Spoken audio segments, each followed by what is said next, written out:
ผู้ที่เจริญด้วยปัญญาเป็นผู้รู้ความจริงไม่ยึดติดสิ่งใดสิ่งหนึ่งที่จิตมันสัมผัสรู้สึกผู้ที่เจริญด้วยปัญญาจึงละสิ่งที่สัมผัสรู้สึกทางตาหูจมูกลิ้นกายใจผู้ที่เจริญด้วยปัญญาจึงมีสติรู้อยู่เหนือตาที่มันรู้อยู่เหนือหูที่มันรู้อยู่เหนือที่จมูกมันรู้อยู่เหนือลิ้นที่มันรู้อยู่เหนือที่จมูกมันรู้อยู่เหนือกายที่มันรู้อยู่เหนือจิตที่มันรู้ผู้เจริญด้วยปัญญาจึงอยู่เหนือสิ่งที่เรารู้สิ่งที่เรารู้มันไม่เที่ยงทั้งสิ้นผู้เจริญด้วยปัญญาจึงรู้ความจริงละความจริงรู้ความจริงปล่อยวางความจริงให้หมดไปจากกายวาจาใจของตนจิตที่งอกงามด้วยปัญญาจิตนั้นจะสำรวมกายวาจาใจเวลาจิตรู้จิตก็จะสำรวมในสิ่งที่จิตรู้กายสัมผัสถูกต้องกับสิ่งต่างๆจิตก็จะสำรวมพิจารณากายที่มันสัมผัสถูกต้องวาจาเราจะพูดจะเจรจาสื่อสารใดๆก็จะสำรวมกายวาจาใจก็เป็นเช่นนั้นเราจะสำรวมกายวาจาใจธรรมะที่เกิดขึ้นในกายบุคคลผู้นั้นจะนิ่มจะนุ่มจะสุภาพเรียบร้อย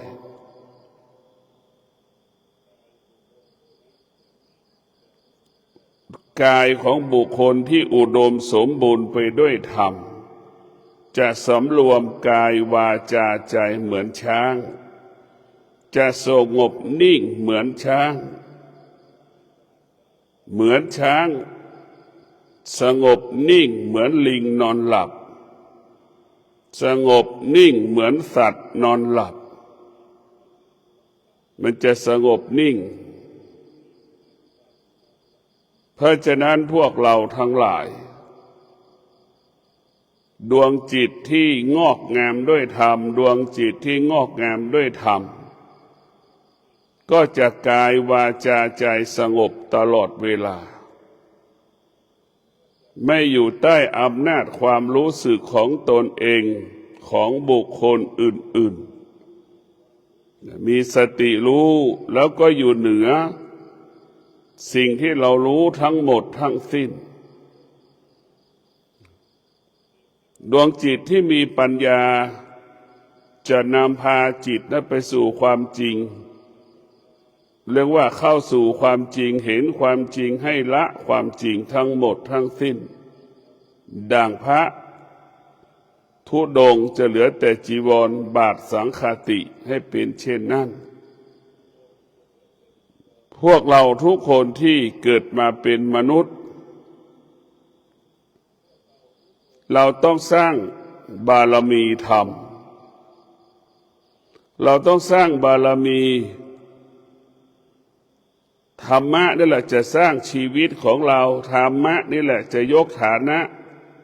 เปลี่ยนยกฐานะระดับจิตเราให้เราจิตเราสูงขึ้นธรรมะเป็นผู้พัฒนาชีวิตของเรา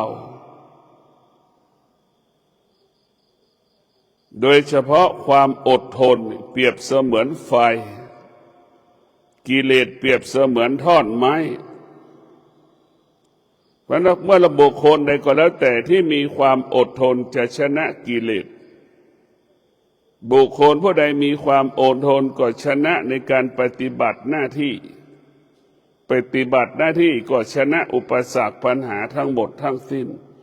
ผู้ปฏิบัติธรรมมีความอดทนก็สามารถรู้ธรรมเข้าถึงธรรมเพราะฉะนั้นความอดทนก็เป็นมันก็เปรียบเสมือนไฟที่จะเอามาเผากิเลสก็คือท่อนไม้เนี่ยเอามาเผาแบบนั้นแหละมันก็หมดสิ้นไปเป็นในที่สุดเพราะกิจความอดทนธรรมะพุทธเจ้านั้นมันมีพลังมันมีอานุภาพที่จะกำจัดที่จะชำระที่จะสะสางสิ่งที่เป็นความโลภความโกรธความหลงสิ่งที่เป็นกิเลสสิ่งที่เป็นความอยากให้มันทุเลาเบาบางลงจนถึงที่สุดมันก็สลายไปในที่สุดดังคราบที่เปื้อนติดเสื้อผ้าของเรานั่นแหละความโลภความโกรธความหลงความอยากกิเลสตัณหาทั้งหลายเหมือนคราบที่มันเปื้อนเมื่อเราเอาผ้าไปซักคราบที่เปื้อนมันก็หลุดไปย่อยสลายไปในที่สุดฉันใดถ้าเรามีวิริยะภาคเพียรเรามีความอดทนเราก็ชนะอุปสรรคปัญหาสิ่งต่างๆที่ขวางกั้นชีวิตของเราขวางกั้นการปฏิบัติของเราการปฏิบัติของเราการประพฤติธรรมของเราปฏิบัติที่ของเราได้ธรรมะของพระพุทธเจ้าเปรียบเสมือนเป็นเครื่องมือที่แก้ไขสิ่งต่างๆเป็นธรรมะที่เป็นเครื่องมือที่แก้ไขเป็นเครื่องมือที่ปรับปรุงเปลี่ยนแปลงให้เกิดความดีงามให้เกิดความงอกงามกับชีวิตของเราธรรมะของพระพุทธเจ้าก็คือปัญญามนุษย์ทุกคนรู้ความจริงแต่เข้าไม่ถึงความจริงปัญญานั้นเป็นความจริงที่อยู่เหนือสมมุติปัญญาได้อยู่เหนือความจริงที่เราสมมุติขึ้นชายหญิงก็เป็นสิ่งที่สมมุติผู้ที่มีปัญญาจึงไม่ยึดติดคำว่าชายว่าหญิงชายหญิงทั้งหลายเราก็สมมติขึ้นงัวควายช้างม้าเราก็สมมติขึ้นว่าเป็นงัวควายช้างม้าเราสมมติขึ้นทั้งสิ้นอะไรที่มันสมมติตัวปัญญาก็จะอยู่เหนือมันอยู่เหนืออยู่เหนือสิ่งที่สมมติเพราะฉะนั้นทั้งหลายสมมติเป็นควายอย่างเงี้ยสมมติเป็นคนขี่หลังควายอย่างเงี้ยสมมติทั้งสิ้นเพราะฉะนั้นพวกเราทั้งหลายเรามีสติสร้างสติให้เกิดปัญญาให้เกิดปัญญาเมื่อมันเกิดปัญญาเมื่อไหร่แล้วมันก็เกิดคำว่าสบายกายสบายใจคำว่าทุกข์กายทุกข์ใจก็จะทุเลาเบาบางลงไปในที่สุดจนถึงที่สุดความโลภความโกรธความหลงไม่มีเหมือนคนแก่คนเฒ่าคนชราอายุ90จะเป็นแบบนั้นแหละรู้ความจริงละความจริงโดยอัตโนมัติรู้ความจริงละความจริงรู้ความจริงละความจริงเหมือนคนแก่อายุ90-95แต่มันไม่มีอะไรเช่นนั้นมีมือก็เอามือตักข้าวตักช้อนไม่ได้บางคนแก่มันลำบากเพราะฉะนั้นพวกเราต้องพิจารณาเราจะต้องสร้างจิตของเราให้เกิดปัญญาจิตของเราเมื่อเกิดปัญญาแล้วมันจะนำมาเพื่อความสงบร่มเย็นเรียกว่าความสงบสุขร่มเย็นสงบสุขด้วยปัญญาตัวปัญญานี่เป็นนำมาซึ่ง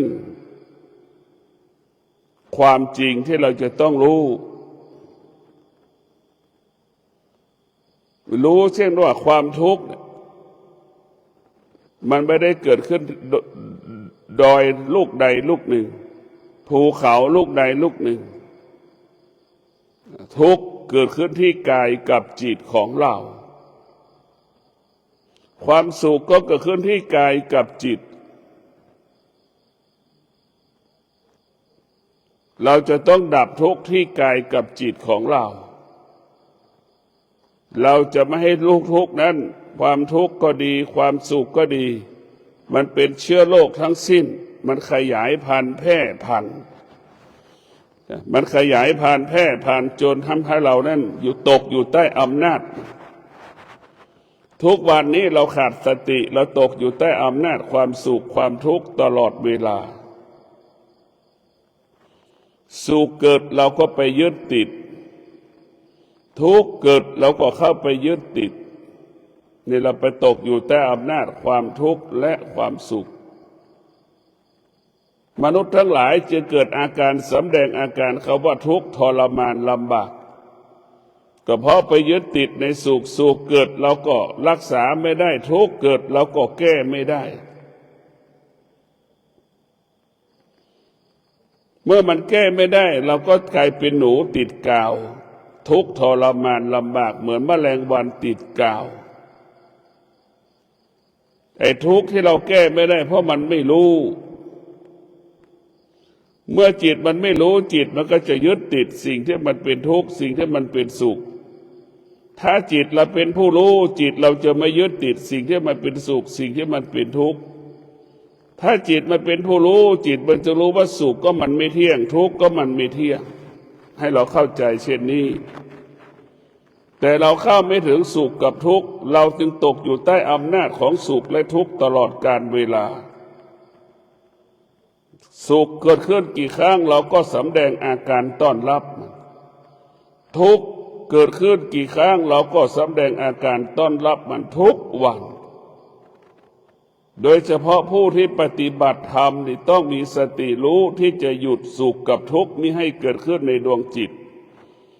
ถ้าผู้ปฏิบัติธรรมมีสติรู้แค่นี้แล้ววันนี้ไม่ให้สุขเกิดไม่ให้ทุกข์เกิดไม่ต้อนรับสุขไม่ต้อนรับทุกข์เราจะมีสติรู้สุขมันเกิดทุกข์มันเกิดเท่านั้นเราจะไม่ให้ค่าเราจะไม่ให้ราคาความสุขความทุกข์เราจะให้ค่าสุขกับทุกข์เหมือนดังขี้เราจะให้ค่าสุขทุกข์เหมือนดังขี้มันไม่มีประโยชน์ไม่เกิดประโยชน์ใดๆตอบกับชีวิตของเราเป็นของสกปรกสุขทุกข์เป็นของสกปรกทั้งสิ้นเพราะฉะนั้นผู้ที่มีสติก็จะเห็นอาการของสุขของทุกข์ที่มันปรากฏเห็นสาเหตุที่เกิดจากทุกข์ก็คือตานี่แหละเป็นเหตุให้เกิดความทุกข์สิ่งที่เราเห็นแล้วชอบใจไม่ชอบใจก็เป็นทางทุกข์ทั้งสิ้นเพราะมันไม่เที่ยงทั้งสิ้นหูของเราเป็นเหตุให้เกิดความสุขความทุกข์เราไม่ตอบสนองมันหรือเราไม่สามารถเอามาครอบครองได้ก็เป็นสุขเป็นทุกข์อีกมันก็เป็นเช่นนี้จมูกก็เป็นเช่นกันเป็นเหตุให้เกิดความสุขความทุกข์ลิ้นจมูกของลิ้นของเราก็เป็นเหตุให้เกิดความทุกข์กายของเราก็เป็นเหตุให้เกิดความสุขความทุกข์จิตของเราเป็นเหตุให้เกิดความสุขความทุกข์เราจะมีสติรู้ไม่ตอบสนองเมื่อสุขเกิดทางตาหูจมูกลิ้นกายใจทุกข์เกิดที่ตาหูจมูกลิ้นกายใจเราจะไม่ตอบสนองเรารู้เฉยๆเมื่อเรารู้เฉยๆก็เหมือนเราไม่ให้ค่ามันหรือมันไม่มีความหมายมันเหมือนเรานั่งขี้เปรียบเสมือนขี้สุขทุกข์เปรียบเสมือนขี้เราไม่ให้ค่ามันเราไม่ให้ราคามันเรารู้เฉยๆแล้วก็รู้ว่าละขี้มันเหม็นเนี่ยให้รู้ด้วยเราก็รู้ว่าขี้ก็คือเศษอาหารที่เรากินเนี่ยเรารู้แบบนี้ให้เราพิจารณาความจริงที่มันปรากฏทางตาหูจมูกลิ้นกายใจสืบเนื่องต่อเนื่องปฏิบัติเนืองพิจารณาอยู่ตลอดเวลาเราจะเห็นธรรมได้ก็คือเกิดจากตาที่สัมผัสนี่แหละเราจะเข้าถึงธรรมได้ก็เพราะหูของเรานี่แหละลิ้นของเรานี่แหละกายของเรานี่แหละจิตของเรานี่แหละเป็นพาหนะที่จะนำเราเข้าไปสู่แดนแห่งพระธรรม เป็นรถก็ได้เป็นเรือก็ได้เป็นเครื่องบินก็ได้นั่นแหละคือมันเป็นพาหนะที่จะนำพาเราไปสู่พระธรรมเราต้องมีสติที่จะแก้ไขสุขกับทุกข์ไม่ต้องไปพูดเรื่องธรรมะอื่นๆไม่ต้องไปสนใจธรรมะอื่นๆถ้าตลับใดผู้ปฏิบัติธรรมยังแก้ไขสุขทุกข์ไม่ได้ผู้ปฏิบัติธรรมก็ไม่มีโอกาสได้บรรลุธรรมเห็นธรรมได้เช่นเดียวกับชาวโลกชาวบ้านทั่วไปยังไม่เข้าใจความสุขความทุกข์ยังตกอยู่ใต้อำนาจความสุขความทุกข์ชีวิตของชาวบ้านชาวโลกก็ไม่มีคำว่าสงบสุขจะเกิดคำว่าวุ่นวายตลอดกาลเวลาจะเกิดคำว่าวุ่นวายตลอดเวลาเพราะฉะนั้นพวกเราต้องมีสติพิจารณามีสติรู้พิจารณาชาวบ้านสุขเกิดก็ให้รู้ว่าสุขมันเกิดเท่านั้นทุกข์มันเกิดก็รู้ว่าทุกข์มันเกิดเท่านั้นเหมือนเราเห็นลูกชายลูกหญิงเข้าบ้านก็รู้ว่ามันเข้าบ้านมันก็แค่นั้นแหละเราไม่ต้องแปลอะไรมันมากรู้เฉยๆ99%มนุษย์ส่วนมากจะรู้เรื่องนอกกายจะมี1%ของโลกมนุษย์ที่จะรู้เรื่องกายกับจิตของตนเองให้ความสำคัญเรื่องกายกับจิตตนเองดังที่ได้กล่าวว่าร่างกายของเราเป็นต้นกำเนิดของธรรมะร่างกายของเราเป็นต้นกำเนิดของวิทยาศาสตร์แต่เรากลับไปสนใจตัวหนังสือได้เป็นวิทยาศาสตร์เรากลับไปสนใจเป็นตัวหนังสือที่เป็นธรรมะมันไปสนใจมันก็เนี่ยเอาจิตออกนอกกายเอาจิตอยู่นอกกายหนังสือเปรียบเสมือนศูนย์การค้าเนี่ยมันศูนย์การค้าแหละหนังสือพระไตรปิฎกก็คงไม่แตกต่างศูนย์การค้าจิตเราก็ท่องเที่ยวไปเหมือนศูนย์การค้าเห็นไหมเหมือนคนเข้าไปในศูนย์การค้านึกดูกับพิจารณาดูทั้งที่จิตของเราเนี่ยร่างกายของเราเนี่ยร่างกายของเรามันเป็นต้นกำเนิดของพระธรรมเป็นต้นกำเนิดของวิทยาศาสตร์เราขยายผลธรรมะที่เกิดจากกายกับจิตไปเป็นพระไตรปิฎกธรรมะของเราเกิดจากกายกับจิตหรือขยายผลเป็นหนังสือวิทยาศาสตร์มันเป็นความจริงแค่ตัวหนังสือทั้งที่ความจริงเรายังไม่ได้สัมผัสเราไม่ได้สัมผัสเลยแต่ความจริงที่เกิดขึ้นในกายเราสัมผัสตลอดเวลาทุกลมหายใจดังเช่นเรานั่งอยู่เฉยๆนั่งนานๆเราก็เป็นทุกข์นอนอยู่เฉยๆเราก็เป็นทุกข์อันนี้แหละคือเราพิจารณาแบบนี้ทำงานหนักๆแล้วก็บอกว่าเป็นทุกข์เราต้องพิจารณางานมีน้อยแล้วก็บอกว่าเป็นทุกข์อีกหงุดหงิดอันนี้คือเราไม่ได้พิจารณาถ้าเราพิจารณาว่าสุขมันเกิดขึ้นที่กายทุกข์มันเกิดขึ้นที่กายสุขทุกข์ไม่ได้เกิดจากการมีงานมากงานน้อยเราจะต้องพิจารณาว่าสุขทุกข์เราจะมีเงินมีทุกข์มีทองไม่มีเงินไม่มีทองมันจะสุขจะทุกข์มันก็ไม่ใช่คนที่ขาดปัญญาจึงเอาความสุขความทุกข์ไว้กับสิ่งต่างๆนอกกายคนที่มีปัญญาสุขกับที่จิตกับกายของเราทุกข์ก็อยู่ที่จิตกับกายของเราก็จะกลับมาสนใจเรื่องกายกับจิตของเราสนใจเรื่องกายกับจิตเพราะมันเป็นเหตุให้เกิดความทุกข์เป็นเหตุให้เกิดปัญหาคือกายกับจิตเช่นหลับตาแล้วไปหลงในรูปไปหลงในรูปเมื่อเราไปหลงในรูปแล้วไม่ตอบสนองมันก็เป็นทุกข์อีกตอบสนองมันก็เป็นสุขอีกนะเช่นเดียวกับหูไป ไปตอบสัมผัสกับเสียงก็ไปตอบสนองมันตอบสนองมันก็สุขไม่ตอบสนองมันก็ทุกข์มันก็เป็นแบบนี้เราต้องพิจารณามันจึงเกิดคำว่ารู้ให้อยู่เหนือสิ่งที่เรารู้เราจะไม่ยึดติดสิ่งเรารู้แล้วก็ละสิ่งที่เรารู้ดวงจิตที่งอกงามด้วยปัญญาจึงรู้แบบนี้รู้อย่างนี้ตาเห็นรูปเราก็อยู่เหนือมีสติรู้ว่าเห็นรูป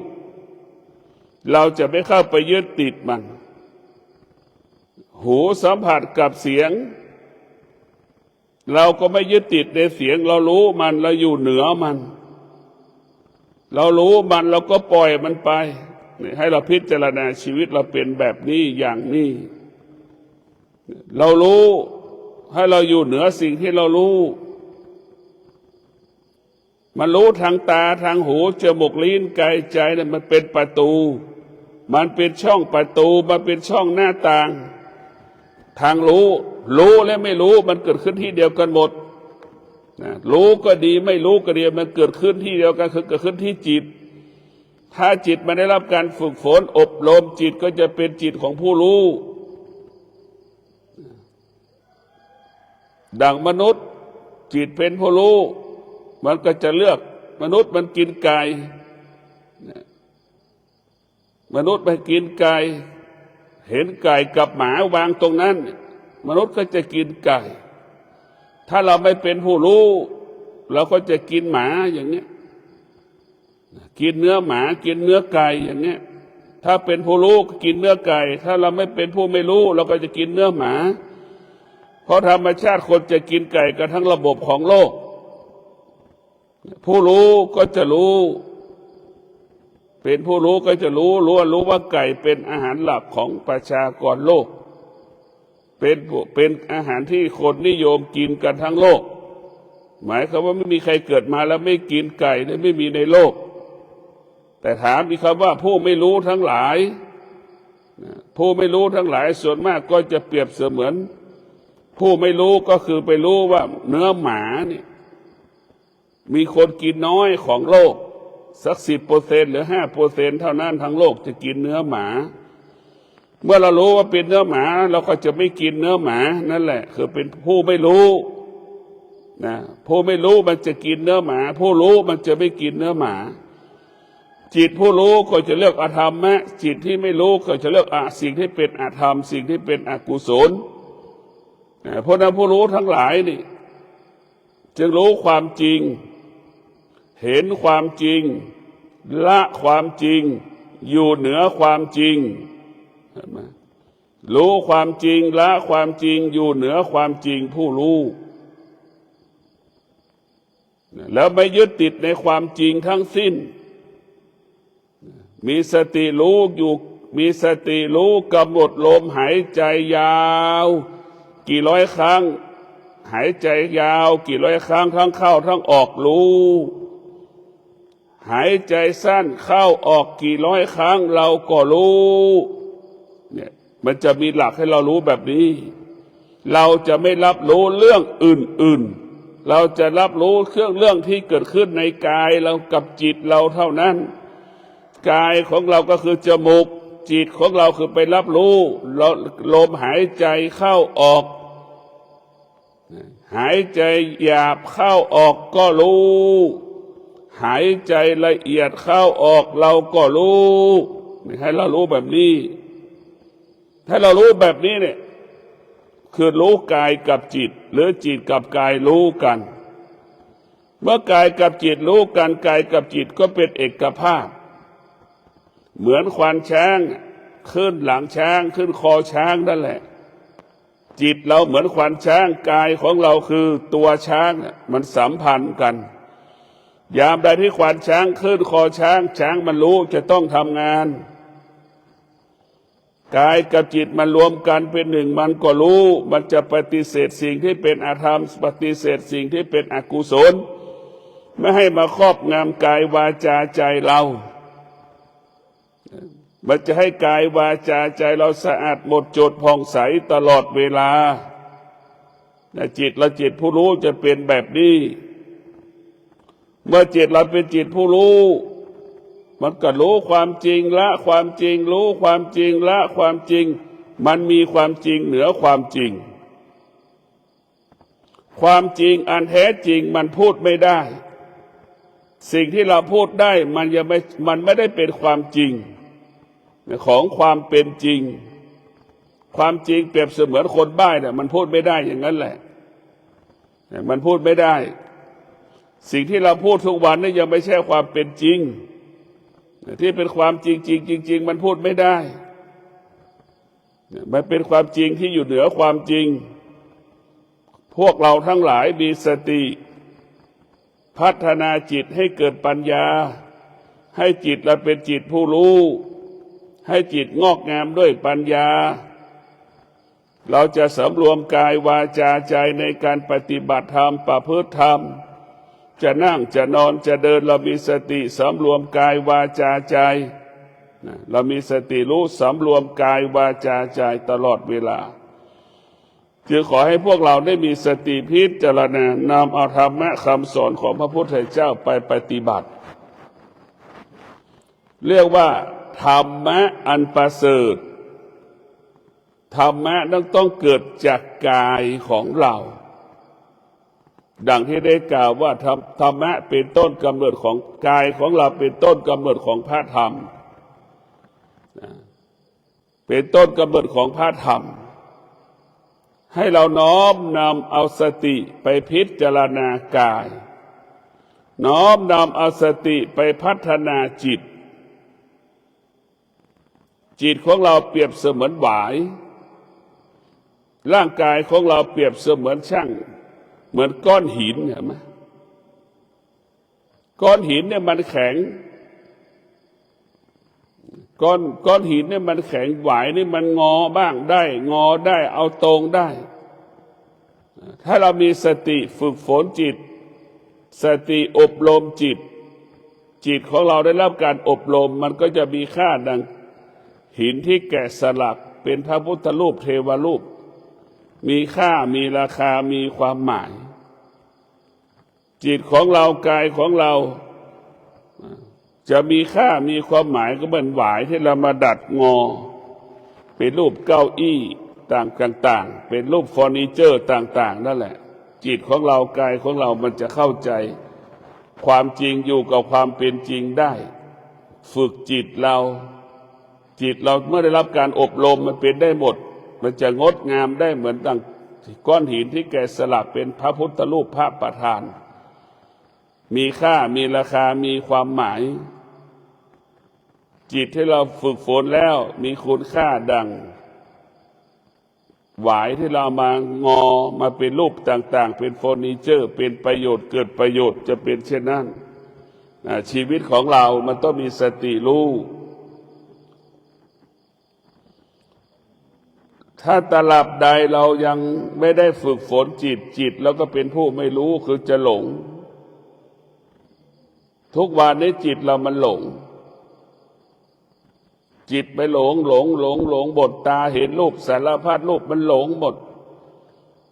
เหมือนเราไปขึ้นศูนย์การค้าเห็นรองเท้าก็อยากได้รองเท้าเห็นเครื่องประดับก็อยากได้เครื่องประดับเข้าไปยึดติดหมดนึกดูกันแล้วกันหูเราได้ยินเสียงก็หลงในเสียงไม่มีวันจบสิ้นจมูกสัมผัสกับกลิ่นก็ไปหลงในกลิ่นที่เรากลิ่นที่จมูกมันสัมผัสไม่มีวันจบสิ้นลิ้นสัมผัสกับรสต่างๆเราก็ไปยึดติดในสิ่งที่เรารู้ไม่มีวันจบสิ้นนี่คือเข้าไปยึดติดหมดการปฏิบัติธรรมการประพฤติธรรมของเราก็คือการสละ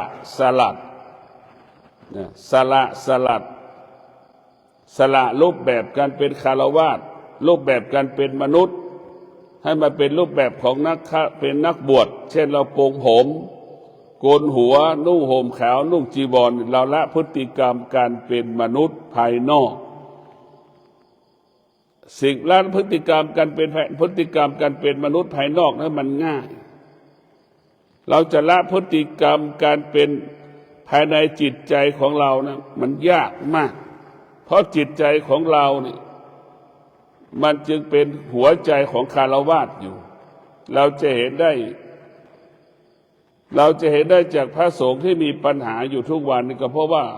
บวชมา5 ปี10 ปี20 ปีหัวใจยังเป็นหัวใจชาวบ้านจึงมีวัฒนธรรมพฤติกรรมดั่งชาวบ้านถ้าพระสงฆ์รูปไหนประพฤติตนปฏิบัติตนในข้อวัดปฏิบัติธรรมพระสงฆ์ลูกน้ำก็จะอยู่เหนือชาวบ้านนี่คือง่ายที่สุดพระสงฆ์มีธรรมะจะไม่เหมือนชาวบ้านพระสงฆ์ที่มีธรรมะจะอยู่เหนือชาวบ้านประพฤติตนเหนือกว่าชาวบ้านบุคคลที่มีธรรมะก็เป็นเช่นนั้นแหละจะอยู่เหนือคนทุกๆคนถ้าพระสงฆ์รูปไหนไม่มีธรรมะพระสงฆ์พวกนั้นก็เสมอชาวบ้านเสมอมันชาวบ้านมีชีวิตแบบชาวบ้านหมดเราจะสังเกตได้พระที่สงฆ์ที่มีปัญหาทุกวันนี้ก็เพราะเปลี่ยนแค่รูปแบบแต่ไม่ได้เปลี่ยนจิตใจของเราจิตใจของเรายังเป็นคฤหัสถ์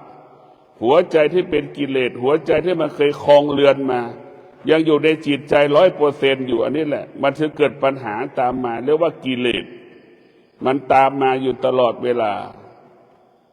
เราต้องล้างการบวชก็คือการล้างพฤติกรรมการเป็นมนุษย์กินข้าว1 มื้ออย่างเงี้ยฉันข้าว1 มื้อก็คือการเปลี่ยนแปลงพฤติกรรมมนุษย์มันเคยกินแล้วงดเราไม่ให้มันกินมากแล้วก็ให้มันกินน้อยนี่คือการละพฤติกรรมการเป็นมนุษย์เซลล์ที่มันอ่อนแอมันก็จะตายไปเซลล์ที่เข้มแข็งก็จะเกิดขึ้นมาเนี่ยมันจะเป็นแบบนี้เหมือนนักตีกอล์ฟมันอยู่กลางแจ้งแล้วอยู่กลางแดดเห็นไหมมันก็ร้อนเซลล์ไหนที่มันอ่อนแอมันก็จะตายไปไอ้เซลล์ที่เกิดขึ้นใหม่ก็กลายเป็นเซลล์ที่เข้มแข็งเกิดจากธรรมะเซลล์ที่เกิดจากธรรมะนี่แดดร้อนปานใดมันก็ไม่สะเทือนไม่หวั่นไหวนั่นแหละธรรมะมันจะสร้างเซลล์ระบบร่างกายของเราร่างกายของเราปกติมันจะอ่อนแอถูกร้อนก็ไม่ได้ถูกหนาวเย็นก็ไม่ได้มาเกิดปฏิกิริยาแต่เวลานี้เมื่อความอดทนมันปรากฏขึ้นแล้วมันจะสร้างเซลล์ที่อ่อนที่เข้มแข็งเครื่องดังหมีขั้วโลกเหนือนะนอนกินอยู่ภายใต้น้ำแข็งบนก้อนน้ำแข็งเซลล์ที่อ่อนแอมันหายไปเป็นเซลล์ที่เข้มแข็งอยู่ในตัวหมีขาวเห็นไหมเช่นเดียวกับนักตีกอล์ฟเซลล์ที่อ่อนแอก็หายไปเหลือพอไปอยู่กลางแดดที่มันร้อนเซลล์ที่เข้มแข็งก็จะเกิดขึ้นคือใช้อะไรใช้ความอดทนเนี่ยความอดทนนี่แหละจะสร้างคนให้เป็นคนสร้างคนให้เหนือคนคือความอดทนจะสร้างคนให้อยู่เหนือคนเพราะฉะนั้นพวกเราทั้งหลายต้องมีสติพิจารณาให้เรามีสติรู้อยู่กับกายให้มีสติรู้ไม่ให้จิตออกนอกกายทุกวันนี้จิตออกนอกกายมันก็เสียเงินแหละเหมือนเราไปเซ็นทรัลไปห้างไปตลาดออกไปแล้วต้องซื้อนู่นซื้อนี่ใช่ไหมเพราะถ้าจิตอยู่ในกายนี่ถ้าจิตอยู่ในกายเราจะไม่เสียเงินเราจะไม่เสียใจมีแต่คำว่าสงบสุขมีแต่คำว่าเบิกบานผ่องใสตลอดเวลาเมื่อเราอยู่ในบ้านเราไม่ต้องเสียค่าใช้จ่ายอะไรมากแต่ถ้าเราออกนอกบ้านสตาร์ทรถก็เสียเงินแล้ว10 บาท20 บาท50 บาท100 บาทสตาร์ทรถครั้งเราออกนอกบ้านวันนึงออกกี่ครั้งกันต้องเป็นเงินเท่าไหร่เดือนหนึ่งค่าน้ำมันรถเราไม่ต่ำกว่า5-6,000 บาทใช่ไหมเราซื้อสิ่งที่มันทำลายชีวิตเราหมดไม่ได้ลดมันไม่ได้สร้างสรรค์ชีวิตเราเลยมันทำลายคุณภาพชีวิตเราทั้งหมดถ้าเรารู้แบบนี้เราคงไม่มีรถเราจะไม่ซื้อรถแต่เราไม่ได้รู้แบบนี้เราเอารถมาอวดกันอวดฐานะอวดความเป็นอยู่กันเนี่ยเราเองจะเป็นผู้ทำลายตัวเราเองอวิชชานั่นแหละเป็นผู้ทำลายชีวิตของเราเหมือนเราซื้อรถสิ้นเดือนเราก็ต้องผ่อนเกิดความทุกข์ทรมานลำบากนะสุขก็ไม่ได้เกิดจากการมีรถทุกข์ก็ไม่ได้เกิดจากการไม่มีรถมันไม่ใช่สุขก็คือปัญญา